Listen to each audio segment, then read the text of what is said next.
If you are joining us and wanting to make sure that you're in the right place, we are here to talk about bridging stackable non-credit and credit pathways, which is just such a critical conversation happening with our partners all across the country. This conversation of, how do we create seamless pathways for our learners? How do we ensure that all learning counts? How do we ensure that learners are having the most seamless experience while we are all navigating our own technology platforms and our different processes and policies and human expectations of one another. And so today we're really excited to be able to share with you some best practices and examples of things that are working well with our amazing partners doing great work in different states. You're going to hear examples of state level opportunities and institution specific opportunities and system level opportunities. And just again, things that hopefully you'll hear something today and say, maybe we could think about how to do that at our institution or at our system, or gosh, I would love to reach out to this person and learn more. We're all about the community of practice here and sharing information. So excited for the conversation, and thank you again for joining us today and taking the time out of what we know is a very, very busy time of year for all of our folks. So welcome. I'm going to go ahead and talk a little bit about today's agenda. I will provide a quick overview of Education Design Lab and give some introductions about who you're going to hear from today. We'll talk about the challenges that we're addressing today and why this is such a critical area of focus in order for us to be able to move forward in so many of the types of programs our institutions are interested in, especially with the advent of Workforce Pell and a whole bunch of other different funding models in non-credit space. And how might you leverage these opportunities intentionally? Why does this matter now? Why are we having this conversation here and today? And then we're going to get to hear from our amazing set of panelists who, again, are representing lots of different areas of work, all tied to this really critical topic area. Then we'll go ahead and wrap up. And in true lab fashion, we'll drop a couple of polls in there to get some feedback from you all to make sure that we are gathering insights from the brilliance of all the folks in the room today. So to start off, hello and welcome. My name is Rachel Kahn. If I have not had the pleasure of connecting with you, I have the privilege of leading the skills-based pathway work here at the Education Design Lab. Largely that is rooted in our community college growth engine work. And if you're familiar with that, we work with over 130 community colleges across the country, building out stackable pathways, meeting employer needs, and helping to drive economic mobility for learners. You'll also be joined today by Jimmy Leduc. He is a senior education designer here at the lab who is going to share a little bit about the topic we're covering today and why that matters today and what the areas of challenge and points of opportunity are. And then Elizabeth Ham has joined us as well, who's also a senior education designer here at the lab doing a lot of this work with her college partners. And she will talk a little bit about why we are talking about this today and why this matters today. So if you're not familiar with the Education Design Lab, we are a national nonprofit. We are dedicated to working at the intersection of post-secondary education and the workforce. We've been around for over 13, 14 years, working in this capacity, really trying to understand how might we drive economic mobility for learners, leveraging human-centered design through community colleges who we know are best positioned to do this really critical, important work. Community colleges are full of incredible experts who are truly the folks best positioned to answer the call in their communities. And so we're excited to be talking about that today. And as we think about the lab and our theory of change and how we approach this, there are 4 key strategies or pillars that we leverage as we think about driving economic mobility for this population. Through our approach of human-centered design, and if you've worked with the lab before, you are very familiar with our arc of engagement and our design framework. If human-centered design is new for you, think of it as a wheel or a spoke off the same wheel as design thinking. Many folks think of design thinking as this very iterative model, understand the need, build the thing, test the thing, break the thing, iterate on it, and do it again. Human-centered design is a very similar approach, but when we talk about human, we are talking about the learner. How do we center the learner that we aim to serve in this work in our design process? And when we do that, it allows us to really shed the silos and the challenges and the barriers that we often face as we try to serve the needs of these populations in our communities. And we do that through 4 key strategies. So first is scaling skills-based pathways, which again, we're going to talk primarily about today. And the Community College Growth Engine has provided examples of what that looks like here at the lab, leveraging our human-centered design approach. Through that, we know that the process by which skills-based pathways are designed does in fact fuel community college innovation. That same framework and the ability to create these programs and leverage those programs in this design, that same framework can be applied to strategic planning, can be applied to any other sorts of initiatives you're thinking about at your institution, system, or state level. So we are seeing that thread connect through.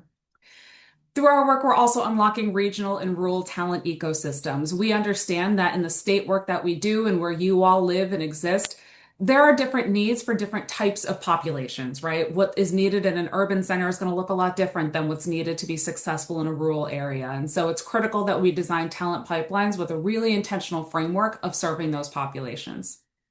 And then lastly, designing state talent systems that work. Through this innovation and this thread, all of this levels up to inform state level change. How might we leverage this opportunity to inform state policy change, to ensure that there is sustainability and scale across the pilots that we develop, across the success metrics that we're able to demonstrate, to ensure that there is longevity and a true change in how we approach this work to better serve our learners well into the future? So, in thinking about the outcomes of this work, none of this is going to look new to any of you, but we think about these outcomes through the lenses of enrollment, retention, completion, attaining credentials of value, job placement, and of course, that one everyone's always looking at, early wage and employment indicators. We leverage our pilots and innovations and challenges to inform that broader systems design in the way that I talked about earlier. So, how do we test the thing, ensure the thing works, iterate on the thing, and scale the thing for growth and sustainability? And so with that, I'm going to pass it over to Jimmy, who's going to talk a little bit about the challenges that we're talking about in today's conversation and position us for moving forward. Thanks, Jimmy. Great. Thank you, Rachel. Great to see everybody today. So, as Rachel was saying, what are some of the challenges that we're thinking about? And so, we really like are bridging this gap too between non-credit, credit, and work-based learning. How can we think about that? So, you can see our question here, kind of we're starting with is how might we design connected, really learner-centered ecosystem where the non-credit, the credit, the work-based learning, they're all aligned together from the start. And so that's really where our conversation will pivot from today.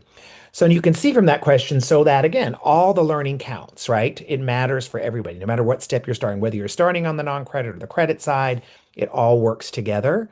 And so that again, these transitions are seamless for the learner, right? That they have those steps in their learning process and they're able to move forward both in their educational journey and in their career trajectory. We want them to advance without losing time, money, or momentum. I know you hear that from learners sometimes too, and you really want to help them alleviate that. Like, hey, I'm in a tight time frame, or I want to make sure I'm getting the biggest bang for my buck, as we say, And so, how do I really feel like I'm getting what I need to get into the workforce? So again, we're thinking about how do we align vocabulary, right? We all sometimes speak different things, but we're really wanting to get to the same goals. We want the learners to be successful in their jobs, in their education, and in their career. So we think about when we say non-credit, right? Those short-term, often specialized programs, they don't necessarily merit that college credit, those credits that you think about, and or necessarily always count towards a degree. So we're thinking about that a lot of times is with credit programs, right? It's that formal academic pathways, those courses, those programs that award college credit. They're on an official college transcript. So when somebody gets their transcript, um, to move on to continue learning and the credit side, it's there. And then, of course, work-based learning. How do I learn through real life work experience? And that might also apply to credit for prior learning or PLA as you come in, right? I know somebody mentioned in a session I was in recently, how do we talk about veterans, right? What is their experience? How do we track that? So all of these combined, how can we put all these together so that they work together? And there is a way that the learner is able to apply all of these into their education and their career journey. So really thinking about how can we align our vocabulary and our language. Even though there may be differences, there are similarities in that we're all wanting to serve the learner in their career. So again, as it says here, two systems, right? It's one institution, but they're worlds apart. And I think that's such a great thing to talk about. And that's really what we're going to be focusing on today. So a lot of times, and I know this, you've experienced this in your systems, your institutions, credit and non-credit really operate in these very separate silos, right? They're at the same institution, but just again, due to those vocabulary differences, the structural differences, faculty might even be different, funding is different, there's been this separation. So, you know, there's needs of the student and they may start at that workforce or non-credit side. But again, there's just an inconsistency in bringing these two silos together. So it's a disconnect, right? And so it's really often we can see those missed opportunities for learners to align between non-credit to credit. And that's really what we're going to talk about today. Some ways to think about that.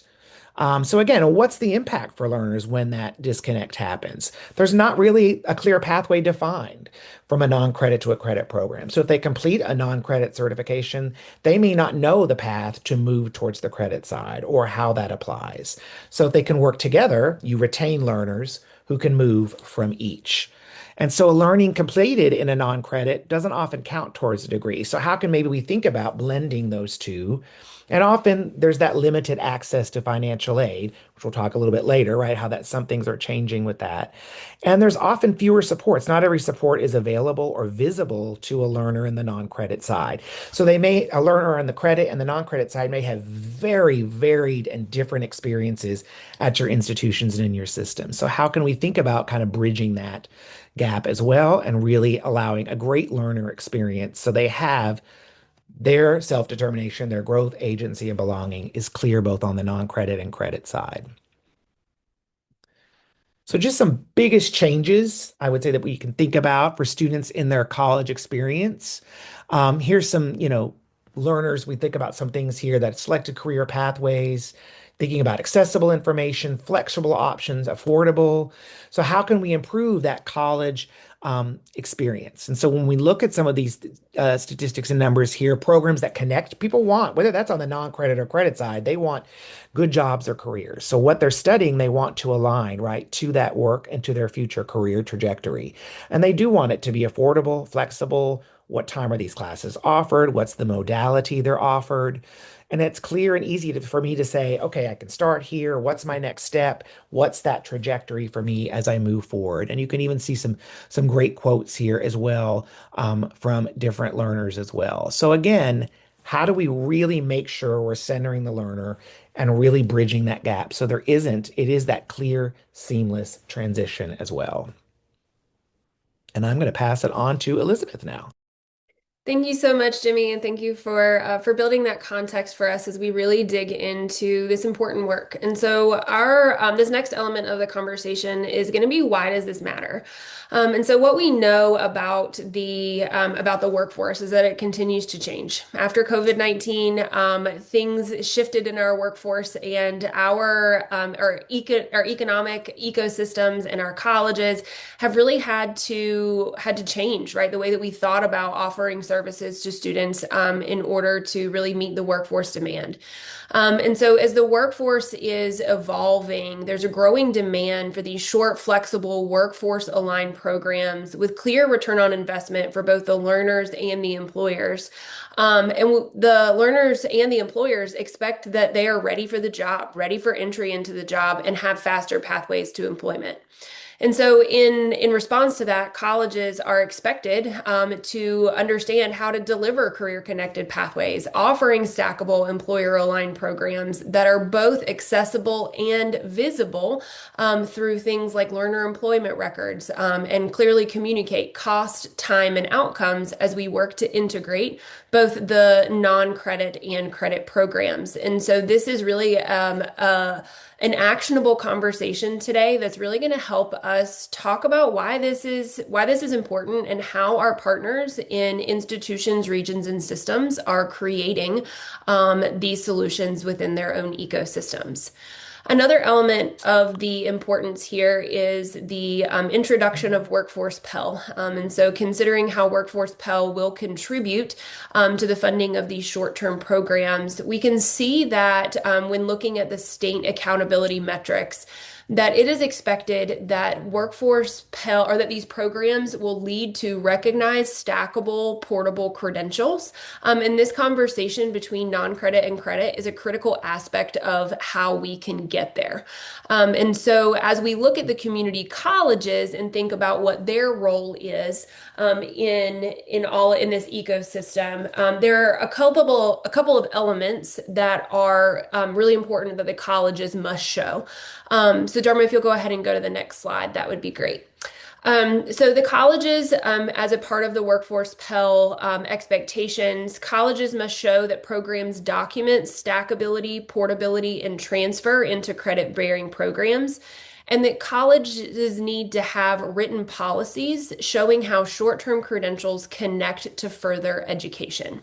So really excited to have this conversation today to talk about how this happens in real time and support you in making this a reality in your institution and within your workforce ecosystem.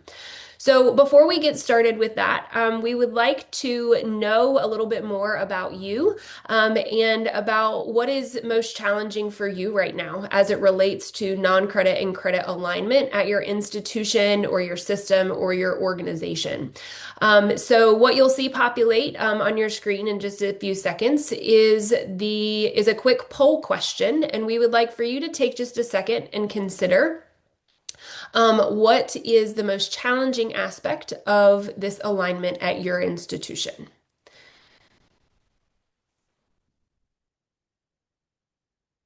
All right, and as you respond to that, Rachel, I'll hand it back to you.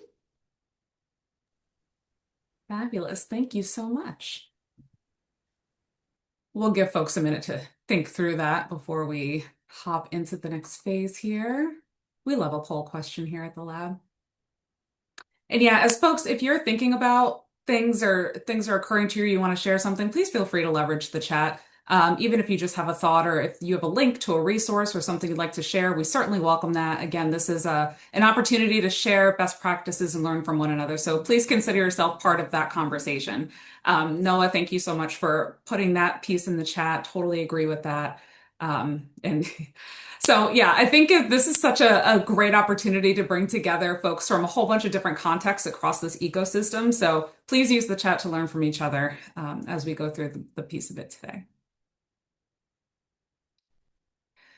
All right, so as we are taking a look at what we saw from the poll, it's not necessarily a surprise that folks are finding faculty buy-in to be one of the more challenging components of this work.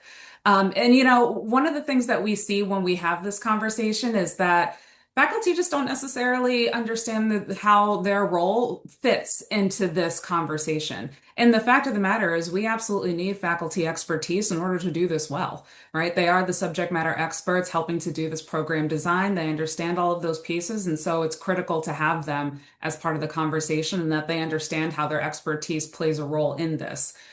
So while at the forefront, we often see faculty buy-in potentially being a challenge, it's less about necessarily the buying component, but just helping everyone understand their role. This is a very cross-functional approach to work. It requires not only the workforce development side of the house, but it requires faculty buy-in and student advisor buy-in and financial aid and registrar buy-in, and everybody has a role to play as we go through these opportunities. And so, it's important that we do a good job helping folks see where their roles align.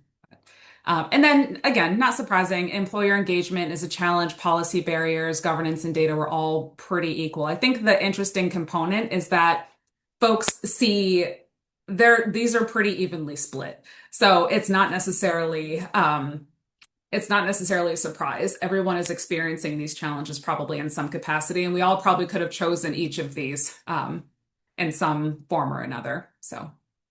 Perfect. Okay, we are going to go ahead and jump into the conversation where you get to hear less of labbies and more of some incredible partners.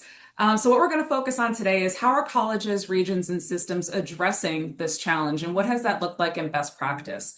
And to have that fabulous conversation, I'm super excited to be welcoming our 4 prestigious speakers and panelists for today. We've got Amber O'Casey coming our way from Alamo Colleges District. We've got Dr. Andrew Gardner joining us. He is the Associate VP of Workforce Strategies with the North Carolina Community Colleges. We've got Matt Sweeney joining us, Dean of Workforce Services at Red Rocks Community College, and then Jolie Marsh, who is the Associate VP of Corporate and Continuing Education at Fayetteville Technical Community College. Welcome to all of our panelists. We are so thrilled to have you here today and really grateful that you're willing to engage in the conversation with us. So to go ahead and just kind of get started and kick us off, I'm going to jump right in. So when we talk about aligning non-credit, credit, and even work-based learning opportunities, what does this actually look like in practice at your organization?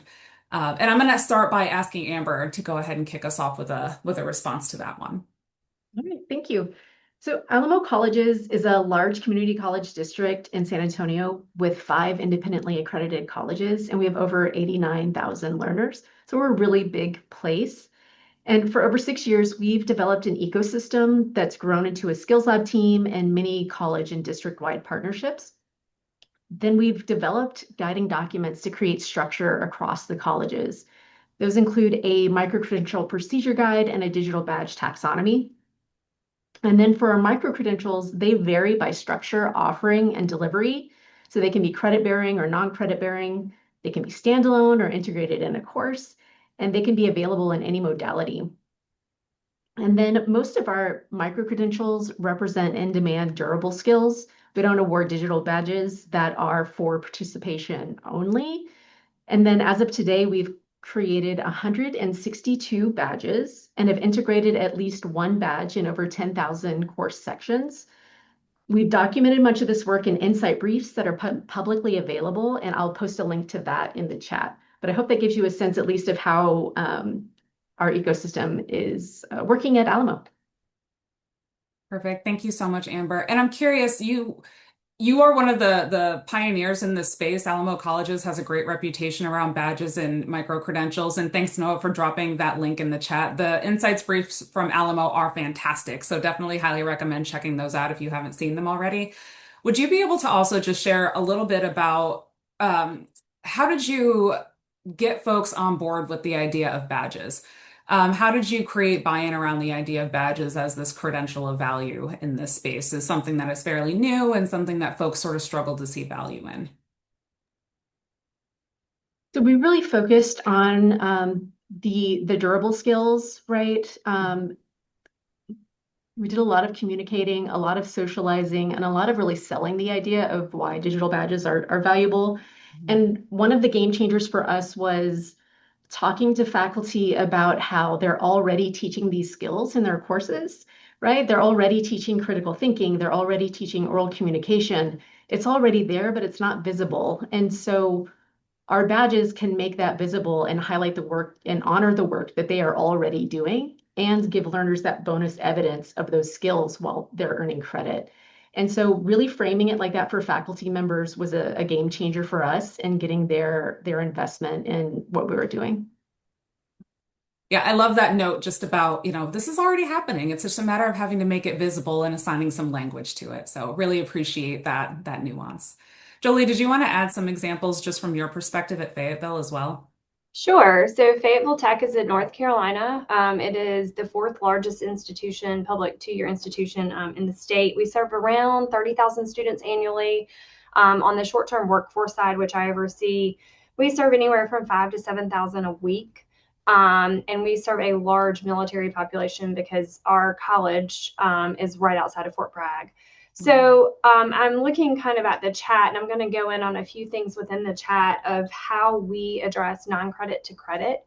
The first thing we decided to do as a college was reshape our hiring practices to ensure equitable pay and equitable credentials, because when you start crosswalking courses from non-credit to credit side, you have to ensure for your governing body, like we abide by SAC COC on the curriculum side. So all of our faculty have equitable credentials and are paid the same. The reporting structure is trades faculty report to a dean, and they teach Con Ed and curriculum. So that gets into how do you kind of handle the workloads. They have the same workload requirements from one side to the other. It assists with the planning of what skill sets align on the non-credit side to credit side. We have found that if we embed industry certifications, they crosswalk over smoother. But we go for that. And then we also partner with industries and constantly do KSAs to assess, to ensure that the micro pathways or the courses we create on the short-term workforce side, they align to curriculum, but they also are going to meet the needs for entry level into the workforce. And that's all. We have it written out. It's evolving, and it's also evolving at our state level as well, as far as how we award credit between the two and then beyond. Rachel, if appropriate, I'd like to chime in, Would being love the to. state level for North Carolina. So we're fortunate enough to have 58 great community colleges in North Carolina, and Fayetteville Tech and Jolie's leadership is definitely on top with what they do. Some things that we have done here recently that have really helped out colleges like Fayetteville Tech is number one, we took the strategic approach to hiring a state director for credit mobility so we could have one person that's their primary focus on talking about this crosswalk, ensuring that we have pathways in place to award that credit. So we have a dedicated person at a system office that's working to ensure we connect all the dots. Additionally, we also have systems in place for any new courses that we review. We ensure and verify and validate if there's opportunity for credit for prior learning on the front end. So we're not working on the back end to award that credit. The third thing is kind of in the queue in process. So we are working on a new business and funding model called Propel NC, where we would give state resources at the same level for non-credit, also known as short-term training programs, and our curriculum degree programs. And we're focusing more so on the workforce sector of demand, such as healthcare, advanced manufacturing, first responders, public safety. So really focusing on that workforce sector more so, whether it's non-credit or credit bearing. So those are some strategic approaches we're taking as a state to ensure our colleges are set for success. Perfect. Thank you so much for providing that context. That's super helpful. So again, we're kind of seeing the approach and what it looks like in different areas of the higher education ecosystem. So appreciate just the different perspectives you all are bringing there. And then Amber, there's a question for you in the chat before we move to the next piece, but could you give us a definition from Alamo's perspective around what you mean by durable skills?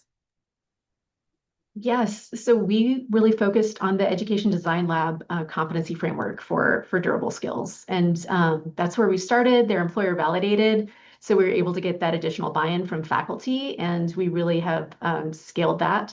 We do offer different badges now, but that really laid the foundation and is still a major initiative that we're continuing on our credit side. Thank you. Matt, if that doesn't answer your question, please feel free to drop a follow-up in the chat. So as we move into kind of thinking about barriers and learner impact around this piece, so what is the biggest barrier your organization faces in translating non-credit learning into credit, and why hasn't it been solved yet? And maybe we'll start with Matthew this time over at Red Rocks and put you on the hot seat for this pointed question. Happy to be on the hot seat for it. So thank you for having me here. Red Rocks Community College is a community college that serves over 13,000 students each year, just in the western suburb of Denver County and Denver City in Colorado.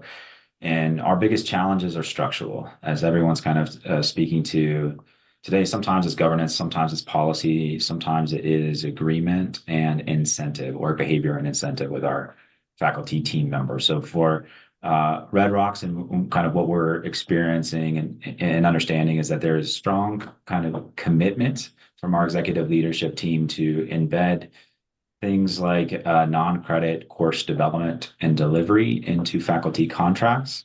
There is interest from faculty, but sometimes those barriers from a structural perspective aren't just internal. It's also how we use the credit hour and FTE to not only analyze and assess our programs for kind of success and program review and viability, but most of our pay structures, most of our credit release structures, most of our full-time faculty load structures are around the credit hour, and tackling the conversion of credit hour to the non-credit hour, which oftentimes untethers to that structure that might be familiar in the Carnegie unit, can make it really challenging to understand how might those workloads be equitable or be translated from the non-credit work that we do to the for-credit work that we do. And specifically, even when it comes to course development and design, that is supported by our FTE credit hour. What does that look like when there's varying durations on the non-credit side of the house? So much of that interest from our faculty is, yes, I want to do this. And we have a faculty support model where we walk them through, like a project manager would in a PMO office, on how to identify and understand their programs and their market and their programs, and to launch continuing ed and kind of corporate training opportunities to better serve that industry in a faculty-led way. But to do so within that structure is still what we're trying to accomplish right now. Yeah, I appreciate that. And you just said one thing that I thought, that absolutely makes sense. Could you talk a little bit more about leveraging project management skills and leveraging that sort of perspective in this approach? Yeah, it's actually a hint I got from some of our university partners in some discussions as we were going through this work. Here at the college, we have an e-learning department. Many of you in the community college setting might have an online learning or a similar e-learning department that will help faculty establish a course that they have already into their learner management system and deliver it in an online or hybrid format.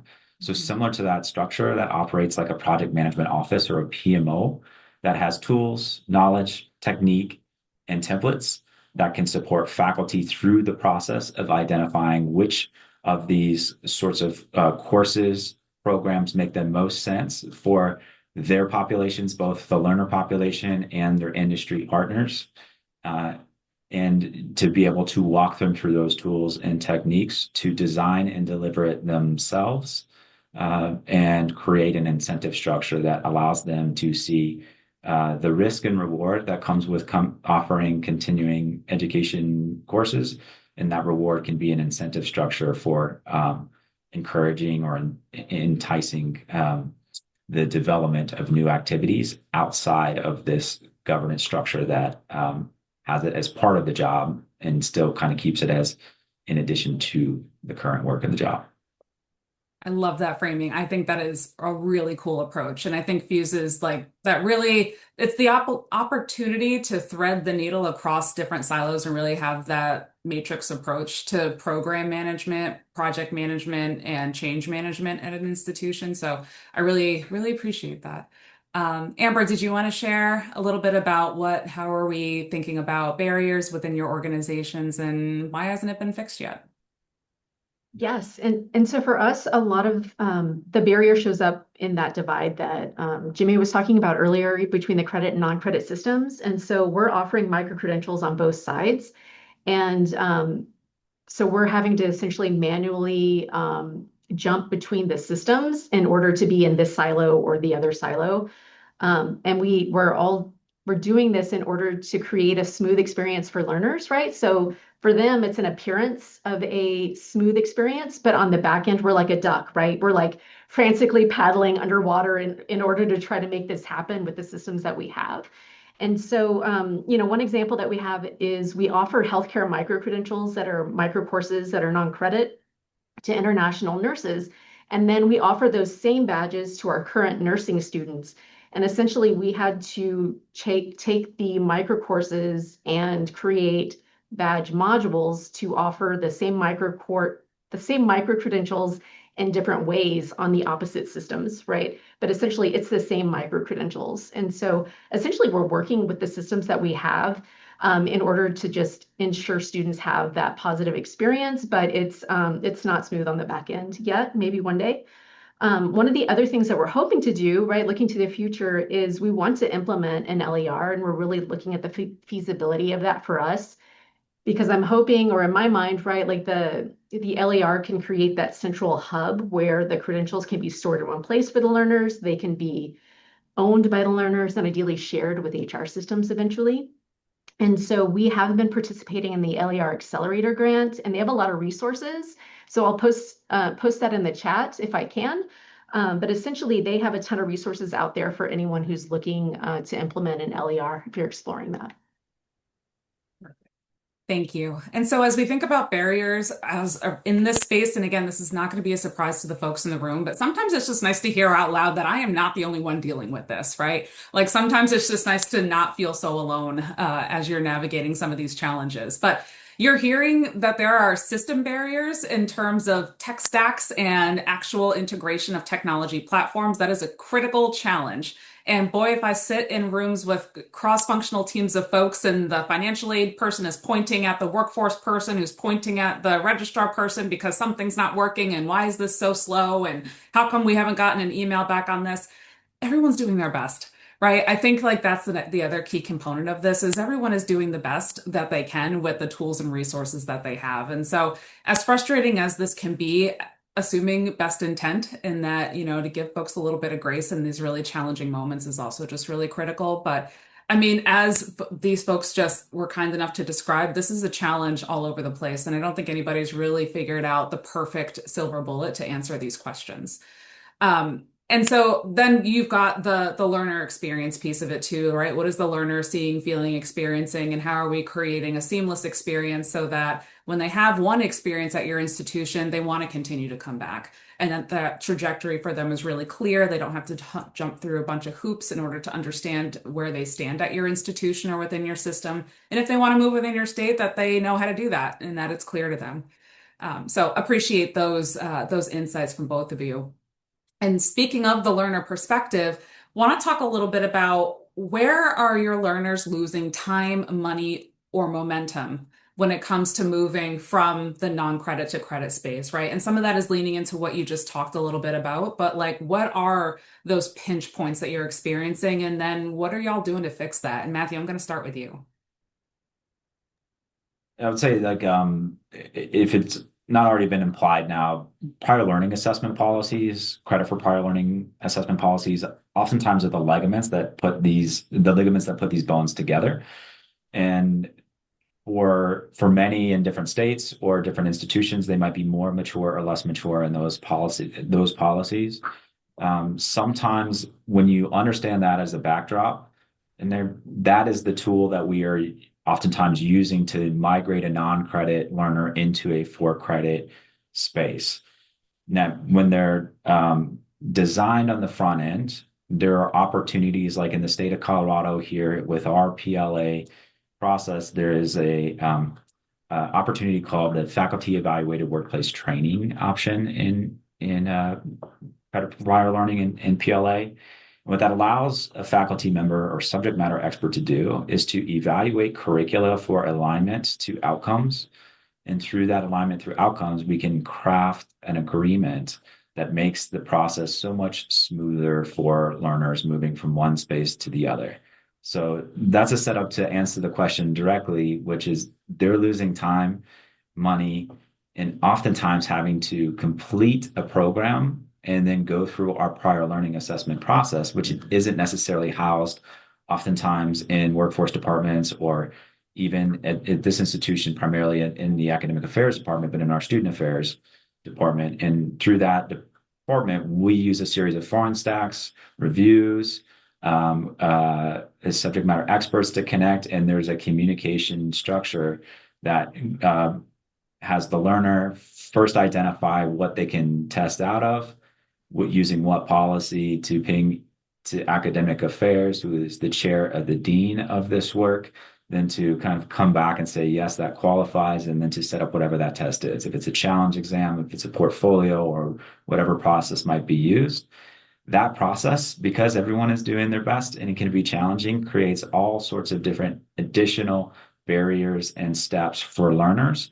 And depending on what option is best from a demonstrating prior learning that aligns with the outcome, it could include additional cost or higher cost for those learners. And what we're able to do here at Red Rocks through this like faculty evaluated workplace training infrastructure is on the front end, we're doing the crosswalk work between programs and our workforce department.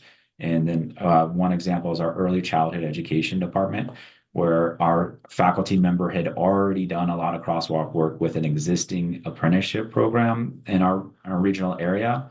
And through that crosswalk work, identified here's what a substantial portfolio can look like for learners.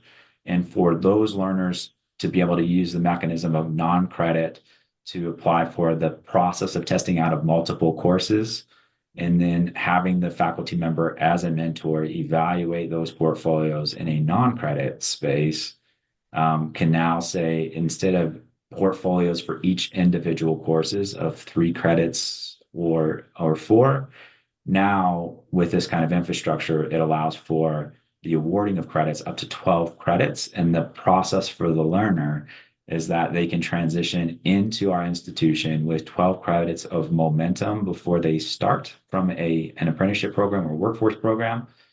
And procedurally, what we're able to establish is this internal articulation agreement. So where that faculty member is already the subject matter expert who designed the crosswalk, who evaluates the portfolio, and procedurally allows that subject matter expert, that faculty member, to send a message directly to our registrar. So our registrar treats it more as an internal articulation of existing credit, rather than sometimes what our processes in prior learning assessment require us to do, which is an additional step for validating those skills. So we're able to shortcut some of the back and forth that happens, that elongates the timeline for learners, oftentimes complicates the process and frustrates them as they go from department to department, and use the kind of back-end agreement to create a more seamless transition from non-credit to credit with the power of some momentum and credits earned for velocity and their degree completion.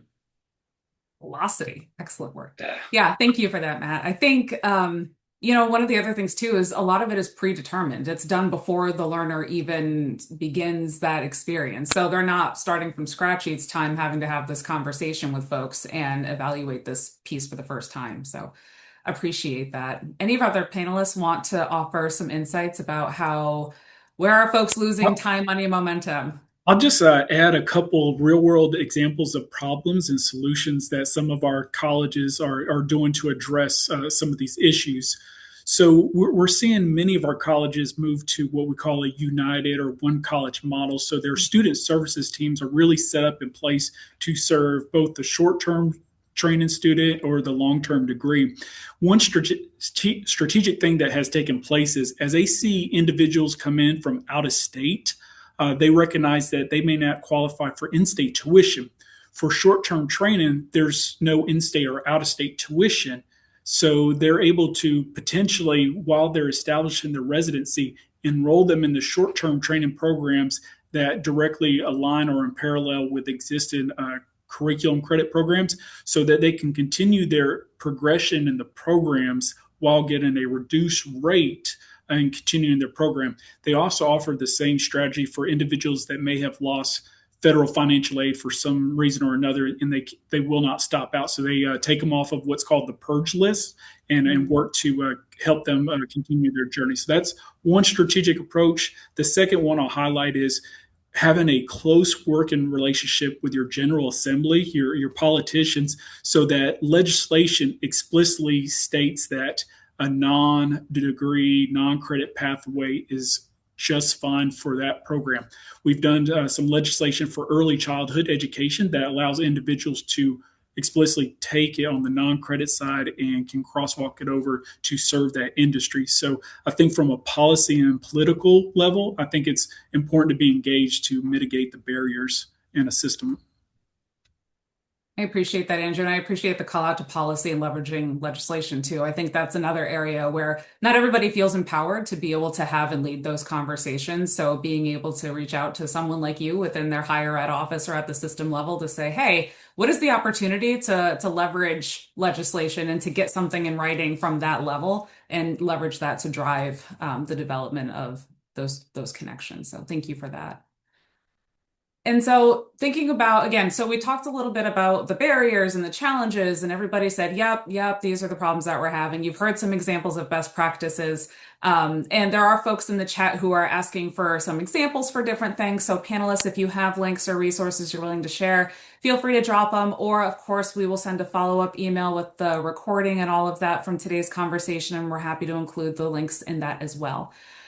So now just transitioning to intentional design of programs. So when you're thinking about how you put these pieces together, how do you get ahead of this conversation and the non-credit to credit conversation while you're doing design and not trying to retrofit something after the fact, right? So how are you designing programs so that non-credit to credit and work-based learning are all connected instead of something that you're trying to finagle after the fact? And Jolie, I'm going to start with you in response to this one. Sure. So I think I'm going to go back to a barrier that helped us move forward. A lot of times we have unintentionally added programs on the short-term workforce side to speed up a process. And doing that, we met one need, but it didn't necessarily better the student for the long term. So one of the things we started doing is when we were meeting with our employer partners and looking at outcomes and where they need students to be, we also took their entry level points to see what areas that short-term workforce could build upon. So we are constantly pivoting. So we have the curriculum programs, the credit programs, but then what we are doing is working to ensure that everything that we do on the short-term workforce side for planning, it meets the needs for the entry level to get a student where they can go directly to work, or they have industry credentials, they can complete the work-based learning. The issue we have had with students with work-based learning, a lot of times on the short-term side, they don't have a lot of work experience. And so the employer's constant feedback and the work that we have done with employers is we want students to have work experience. Well, you're not going to get that with entry level. So we have worked to find funding to assist students with WBL after a short-term credit course. So they receive funding, a paycheck, because many will not do a WBL or work-based learning component because they need to get a job immediately. Or go directly into curriculum. So I think it was looking at the student needs. How do we meet their needs on the front end, get them credentialed enough to set them up to move into a pathway, whether it be in the curriculum side with the WBL, a micro-credential that gives them credit and shortens the time in which they can earn a diploma or an associate's, or we move them directly into the workforce. But that has taken a lot of planning. And we're still working on it. It has to be very deliberate and intentional. And part of that is getting the faculty to buy in and look at where the existing curriculum is and how we can better serve our students. Or as we build curriculum from the very beginning, we look at all the on and off ramps and potentials for growth from the very beginning. No, I appreciate that feedback. And that actually, I'm going to tie that into my next question that I want to sort of bring to Matthew and then maybe Jolie for you to wrap us up a little bit. But you talked about the employer component, and I think that's such a critical aspect to this relationship. And if we're not building for what employers are looking for and validating their needs, then this is not going to work at all, right? So kind of going back to that piece, how are employers actually validating the skills and competencies and in your programs? And then how does that influence what actually counts for credit as we come back to this non-credit to credit conversation? And Matthew, I'm going to start with you. Yeah, certainly. I can share an example on a project that we were working with the Education Design Lab on, specifically around aerospace manufacturing pathways.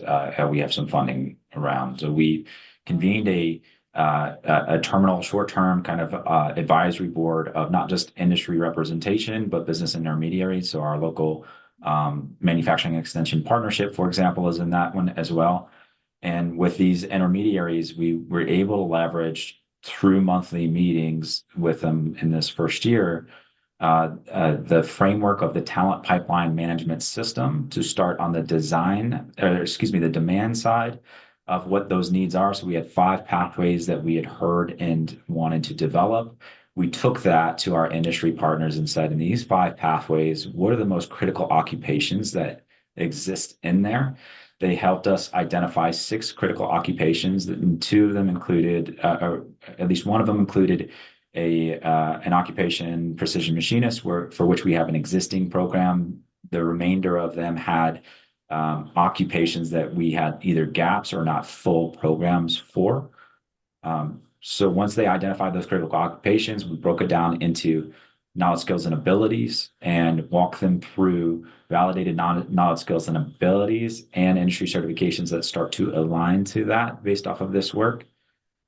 When we got to the end of that kind of really 8-month window of that with them, that was able to kind of produce not only what are those critical occupations aligned to this, what are the skills and how are they validated, both online and in an in-person session that we had.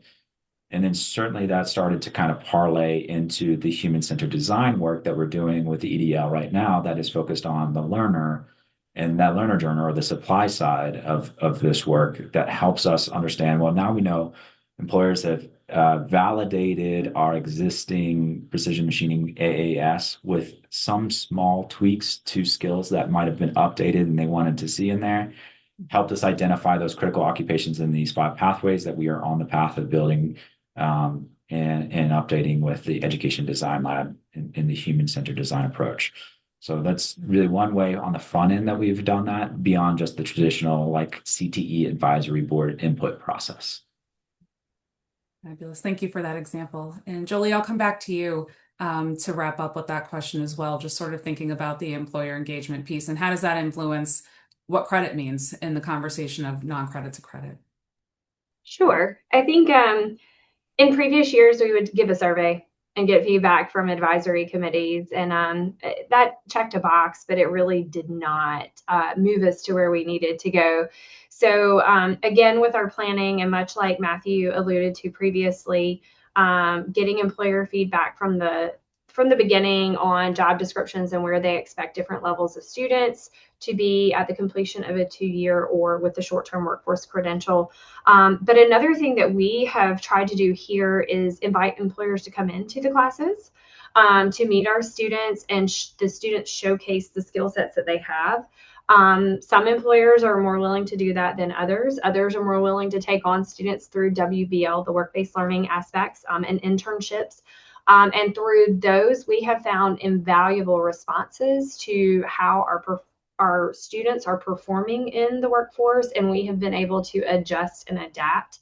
With that, the hot topic and the constant feedback that we get is the durable skills and how do we work on those. And so some of it is just conflict resolution and teaching that and integrating that and critical thinking skills into our coursework. So we have had to create assignments that better align with the critical thinking and giving a student a vignette like an industrial maintenance, and they set a problem within a machine and then they have the student walk them through. So we've had to take a step back and assess, but I think that it is getting these employers in the classroom with the students and getting the students to work alongside of them within the workforce and getting that feedback that truly has helped us move into, I think, a higher performing area and program. Thank you for that example. I appreciate that.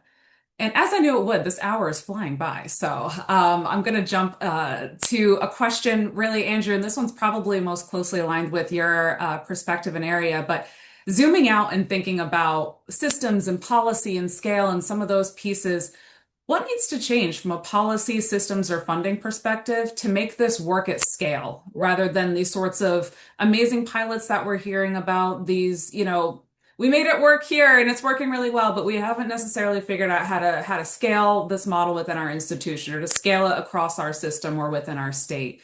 So what are the opportunities to scale and move beyond sort of these one-off pilots? And then the thing everybody wants to know about, how does this connect to maybe Workforce Pell and the pathway work happening in North Carolina?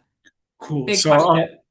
so I'll try to answer in parts and components there and hopefully get you all a finished product. So to kind of brag and riff off of what Jolie was saying, with their employer engagement, they really took on a regional mindset that can transform into a statewide strategic plan. So lessons learned from their employer involvement and validation on how to implement these statewide. We're taking these lessons learned and looking to implement them in various regions across the state because we know workforce is a need and demand everywhere. So how can we get a finished product that meets everybody's need and also ideally aligned to Workforce Pell, because you want to make sure that it's employer validated. Individuals can complete their journey if they decide to get a 2-year degree. So ensure we have that alignment and they have strong completion and wage data outcomes, because we want to design occupation training programs that get folks a livable wage. And so that is done through that direct alignment on the front end. So that's the intentional take that we're doing with the efforts across the state when we get Workforce Pell ready. When I talk about Workforce Pell, I break it up into 1.0, 2.0, and 3.0. So we're finishing up 1.0, whereas you had a program in place for a year, and let's lean on that When we're thinking about 2.0 mindset, it's how do we redesign maybe our courses that are a little too short in nature, less than 150 hours? How do we, stack and bundle them together to meet the workforce needs? So that's our 2.0 intentionality. I alluded to it earlier with our Propel NC mindset. How do, in our policies and funding, give the financial incentive for individuals to offer these short-term training programs? How do we give that a higher value so they can hire more full-time instructors, get that quality equipment? One thing that we have done in a policy and governance standpoint as well from the colleges, many of our colleges are allowed to co-enroll students, whether they're in the same class for welding, they can get a short-term, one class certificate, if you will, or they can also be on the same track to get a 1-year degree. So as we know, students are in the same classroom co-enrollment, just validates our need to give additional funding for those programs. So those are kind of the 1, 2, 3 things that we're working on from a state to incentivize and have alignment when it comes to credit for prior learning and ensuring that our employers have the strong talent pipeline and there's no clogs in there. So that's all I have to say at this time. Oh, I'm sure you could go on a lot longer. We would have to cut you off. There's so much to say there, but I appreciate you and I like the tiered approach, right? Like it's important to think about not biting the workforce Pell piece off all at once and breaking it down into tangible steps that you can actually accomplish through this as folks try to figure out what it looks like in their state. So we are coming to a close, and I'm going to ask our panelists for just a quick lightning round. As folks are sitting here thinking about all the great examples that you've shared, the insights, the perspectives, if they're going to go back to their institutions or their systems or their offices and say, okay, I want to make meaningful progress towards the barrier that I highlighted earlier in the next 6 to 12 months. In one sentence, what is their first move?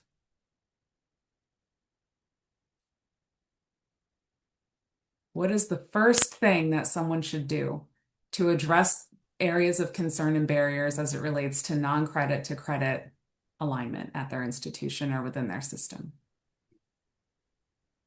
I'll go. Go So for it, Amber. as a director, it's essential to have executive advocates.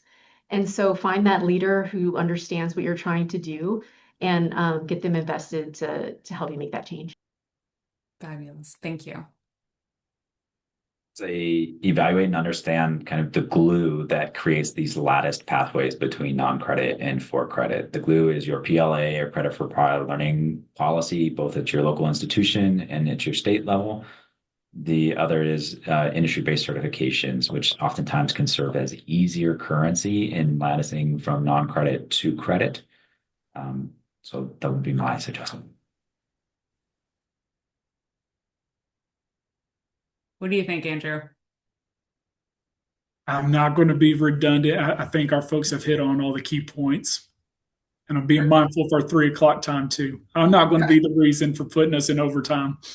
Fabulous. All right. Well, thank you so much to our incredible panelists, Amber, Andrew, Jolie, and Matthew, for your insights and expertise on this really critical topic and for sharing just really tangible examples of how you've approached this at your different institutions, systems, and states. So for our folks in the audience, as you heard today, aligning non-credit, credit, and work-based learning is not a single project, right? It's a different way of design at our institutions. It asks us to design pathways with employers and learners from start and rather than retrofitting and transitioning that work at the end. So the good news is that we don't have to solve all of this at once, right? So if we can pick one opportunity, one set of internal partners, one concrete way to honor the learning wherever it happens, we can start to bend our systems towards this kind of seamless workforce Pell-ready experience that our learners actually need and validate. And would really find value in. So I appreciate you spending the time with us today. Please feel free to scan the QR code and join the Innovator Network if you're not already a part of that piece to get our regular updates and opportunities to engage further in this community of practice. Look forward to the next Innovation Showcase and wishing you all a fabulous rest of the day. Thank you.